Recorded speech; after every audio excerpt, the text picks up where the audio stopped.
Hai semua, di video kali ini aku mau share apa yang aku pelajari dari khotbah Pastor Berry minggu lalu di Pesta Tuhan. Pastor Berry berkata bahwa ada dua hal yang dapat menutup mulut kekuatan neraka. Yaitu apa? Yang pertama adalah ucapan syukur, dan yang kedua adalah percaya saja.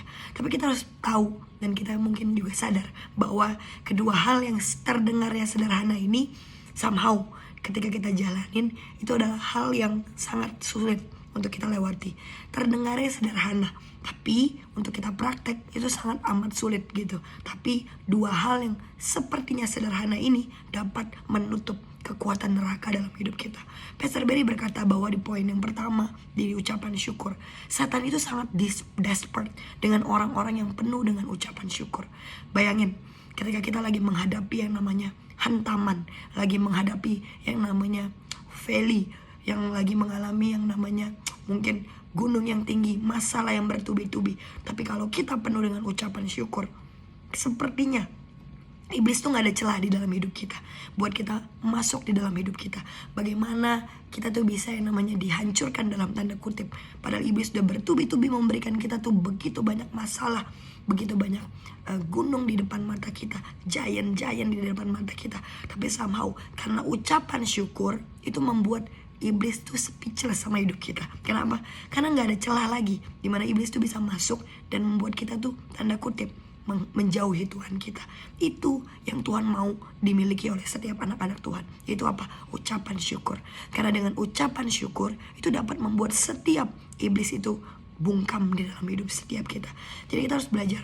Kita di khotbah Pastor mengajarkan dari kisah dimana Tuhan hari itu mau memberikan makan untuk 5.000 orang gitu. Dan at that time hanya ada 5 roti dan 2 ikan. Hari itu Tuhan memberikan pengajaran yang spesial untuk muridnya, yaitu adalah Filipus. Hari itu kita belajar bahwa di Yohanes 6 ayat 7, hari itu Tuhan bertanya sama Filipus, ada apa aja, ada beli roti di mana, ada time dan segala macam gitu ya. Singkat cerita hari itu Filipus menjawab, roti seharga 200 uang perak tidak akan cukup untuk orang-orang ini, sekalipun setiap orang hanya mendapatkan sedikit saja. Itu adalah nalar, itu adalah logika yang dimiliki Filipus. Dan I think itu juga yang dimiliki setiap kita sebagai manusia naturalnya. Ketika kita menghadapi sesuatu, ketika apa yang ada di tangan kita sepertinya sedikit, nalarnya manusia atau naturalnya manusia pasti akan berkata, Tuhan ini gak cukup, kekuatanku ini gak cukup untuk melewati masa ini, uang yang aku punya tanda kutip hari ini gak cukup untuk melewati season ini Tuhan. Itu ada di dalam hidup setiap kita. Nah kita lanjut. Tapi hari itu Tuhan mengajarkan something di dalam hidup Filipus, murid Yesus. Tuhan hari itu gak menjawab Filipus tentang tanda kutip ketakutan Filipus akan kekurangannya hari itu. Hari itu Tuhan hanya menjawab seperti ini. Kemudian Yesus mengambil roti itu. Ini yang Tuhan Yesus kita lakukan, yaitu apa? Lalu mengucap syukur kepada Allah. Sesudah itu ia membagikan roti-roti itu kepada orang banyak. Kemudian ia membagikan ikan itu dan mereka makan sepuasnya. Itulah yang Tuhan Yesus lakukan.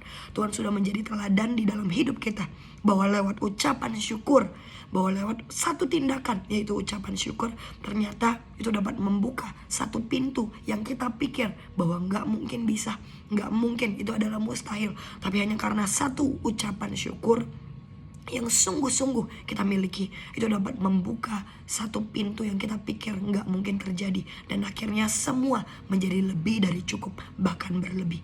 Itu yang harus kita punya sebagai anak-anak Tuhan. Aku pun sendiri pernah yang namanya mengalami ketika sepertinya everything, semuanya sepertinya udah gak bisa lagi, sepertinya mustahil buat nalarku, sepertinya gak ada lagi yang tanda kutip harus aku ucapkan syukur, atau ibaratnya hanya ngomong Tuhan Yesus baik aja, kayak di dalam pikiran, di dalam hati semua bergejolak, kayak apalagi yang perlu tanda kutip diucapkan syukur. Nggak ada, Sulvia. Tapi ada time Roh Kudus berkata, ucapkan syukur, katakan bahwa Tuhan Yesus itu baik.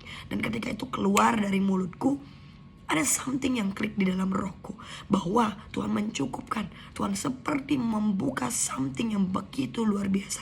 Nah itu juga yang harus kita pelajari hari ini. Mungkin ucapan syukur begitu sulit di masa-masa tanda kutip ketika kita kekurangan, di dalam masa-masa sepertinya kita udah gak ada kekuatan, tapi karena ucapan syukur itu dapat mendobrak sebuah pintu kemustahilan di dalam hidup setiap kita. Nah poin yang kedua, yaitu adalah percaya saja. Di dalam firman Pastor Berry minggu lalu, Pastor Berry mengajarkan di mana hari itu kisah yang ketika kita belajar tentang percaya saja, kisah yang Tuhan ajarkan itu adalah di momen yang paling sulit. Yaitu apa? Mungkin di momen-momen yang kemungkinan besar adalah momen yang paling sulit di dalam hidup kita untuk yang namanya percaya saja. Yaitu kalau misalnya di dalam firman-Nya adalah di mana momen di dalam kisah Alkitab itu di mana Tuhan hari itu membangkitkan orang yang mati. Mustahil gak? Sangat mustahil. Sulit gak untuk percaya? Sangat sulit. Hari itu sangat sulit dilakukan. Hari itu bahkan ketika Tuhan Yesus mau dan berkata untuk yang namanya percaya saja kepada hari itu, di dalam kisah Alkitab hari itu ada satu poin atau satu ayat berkata bahwa Tuhan Yesus pun ditertawakan. Karena hari itu apa, di dalam cerita itu semua orang tahu bahwa kenyataannya orang itu sudah mati. Gak mungkin Tuhan, gak mungkin bisa hidup. Sepertinya udah gak ada jalan keluar. Tapi hari itu Tuhan mengajarkan something yang berbeda. Mau gak kita mengalahkan tanda kutip tertawa atau namanya ledekan orang-orang di dalam hidup setiap kita, dan memilih untuk yang namanya percaya apa janji Tuhan di dalam hidup setiap kita. Setiap kita punya janji-janji Tuhan di dalam hidup kita. Mungkin kalau kita lihat kenyataan hari ini, it seems like masa sih itu bisa terjadi. Tapi mau gak kita nyalain kunci yang kedua yang bisa membungkam suara neraka di dalam hidup kita, yaitu adalah apa? Percaya saja. Mau gak kita pegang kata percaya saja ini di dalam hidup kita, buat kita membungkam setiap mulut neraka di dalam hidup kita. Karena itu yang Tuhan mau di dalam hidup kita. Kalau kita punya hati yang penuh dengan ucapan syukur dan hati yang percaya saja, percaya bahwa Tuhan yang akan pegang kendali dan Tuhan yang akan balikin keadaan kita. So I hope dari video ini bisa memberkati setiap teman-teman. God bless.